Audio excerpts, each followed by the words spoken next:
Right. So Epic Games is launching this whole Fab thing. And, you always have your finger on the pulse of these digital marketplaces.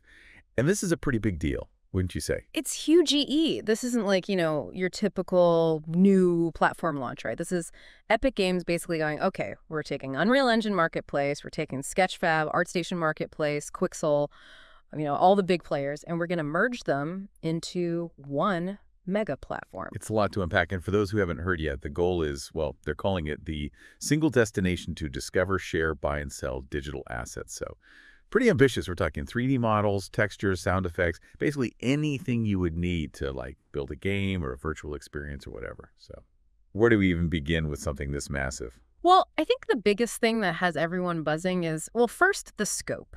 I mean, think about it. Right now, you might have, say, a 3D artist who specializes in something like hyper-realistic foliage, right? Okay, so super detailed trees and plants and stuff. Exactly. And they're probably selling those assets on a platform that specifically caters to those types of models, right? But with Fab, their potential customer base just explodes because now they're accessible to anyone using any game engine, any platform. Oh, I see. So instead of just being limited to, say, Unreal Engine users, now someone who's using Unity or even a totally different software altogether could stumble across this artist's incredible trees. Precisely.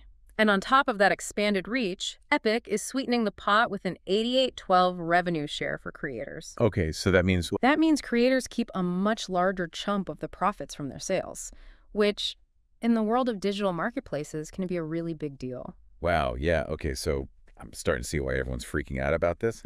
But this rollout, it's not happening all at once, right? We're talking about a multi-stage thing. Right, and that's something that I know a lot of creators, especially those already on these existing platforms, are really eager to understand.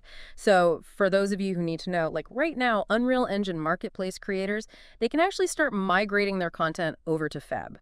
September is basically prep month. Gotcha. Then things really kick off in October. Sketchfab joins the party in early October, and by mid-October, BAMFab officially launches. So mark your calendars, folks. Now, ArtStation.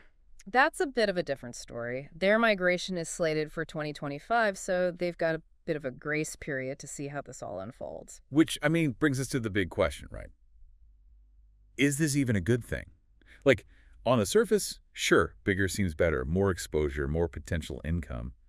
But is it really that simple? Well, that's where things get interesting, right?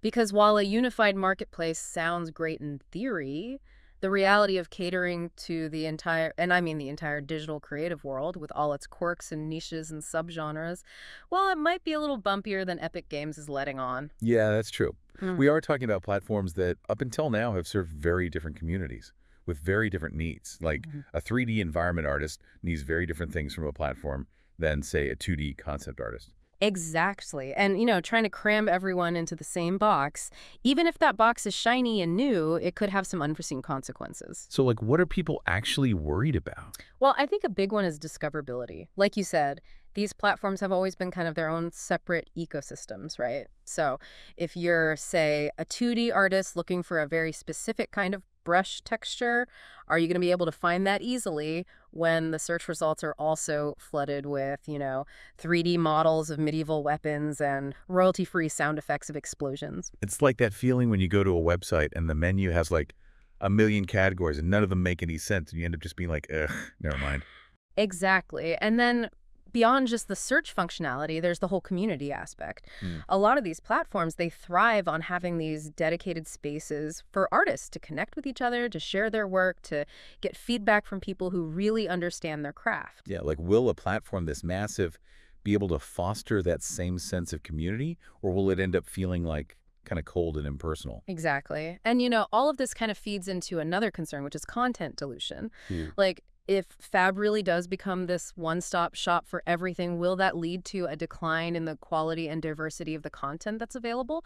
Will it just become a race to the bottom with less room for, those really unique niche specialties? It's like the difference between a curated art gallery where each piece has been carefully selected versus just a giant warehouse full of random stuff. Yeah. You might find some gems in the warehouse, but the overall experience is going to be very different. 100%. And this brings us to a really interesting point, which is the future of ArtStation. You shared that really insightful feedback from one of our listeners who's been a full-time seller on ArtStation since 2021.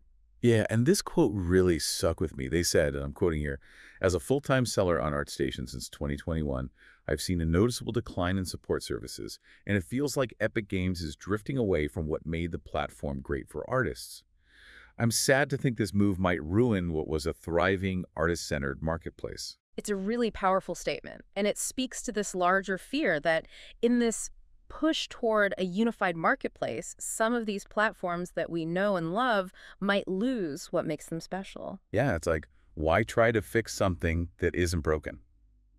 ArtStation has been doing really well, especially for 2D artists. Mm. So why mess with a good thing, especially if it risks alienating a significant portion of your user base? And it's not just speculation. We've seen this happen before with other platforms that Epic has acquired. Remember what happened with Bandcamp? Oh, right. Initially, everyone was really excited about the potential for wider reach and all these new resources. But then very quickly, those conversations shifted to concerns about Bandcamp's really artist-friendly model being kind of swallowed up by this larger, more commercially driven ecosystem. And that's a thing, right? It's still too early to say definitively what's going to happen with ArtStation, but you can see why those past experiences would make people nervous. For sure.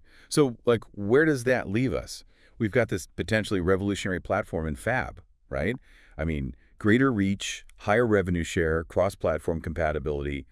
On paper, it's amazing. But at the same time, there's this unease, this fear that this consolidation could have some unintended consequences, especially for artists who really value those smaller, more tight-knit communities. It's a tough one, and I don't think there's an easy answer. Ultimately, it all comes down to execution. Can Epic Games actually pull this off in a way that works for everyone? Can they create a platform that provides both the convenience of a one-stop shop and the specialized support and community that artists need to thrive? So it seems like we're kind of stuck in this weird limbo.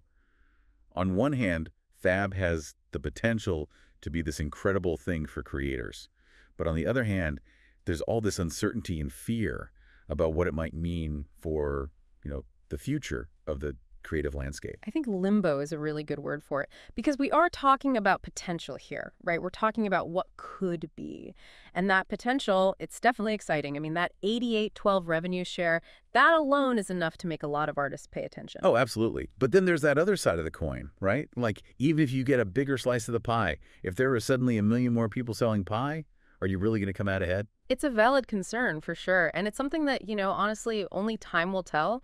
But I think what's really important right now, especially for creators, is to stay engaged in the conversation. Like, if you have concerns, if you're worried about losing that sense of community or that specialized support that you've come to rely on, speak up. Yeah, don't just sit back and wait to see what happens. Make your voice heard. Because at the end of the day, Epic Games, they need to know what their users want, what they need in order to be successful on these platforms. Exactly. And remember, it's not just about speaking up to Epic. It's about supporting the platforms and the creators whose values align with your own, right? Like, if you believe in the importance of niche communities, of having those dedicated spaces for specific disciplines and interests, then put your money where your mouth is. Right. Vote with your wallet. Yeah. Because at the end of the day, actions speak louder than words. Always. So for all of you listening, as you navigate this ever-changing world of digital marketplaces, just remember that you have a voice, you have a choice, and you have the power to shape the future of this industry. So stay curious, stay informed, and most importantly, stay creative. I like that. Stay creative, because ultimately that's what it's all about, right? It really is. Well, on that note, we'll wrap things up for today. Thank you so much for joining us for this deep dive. We'll catch you next time.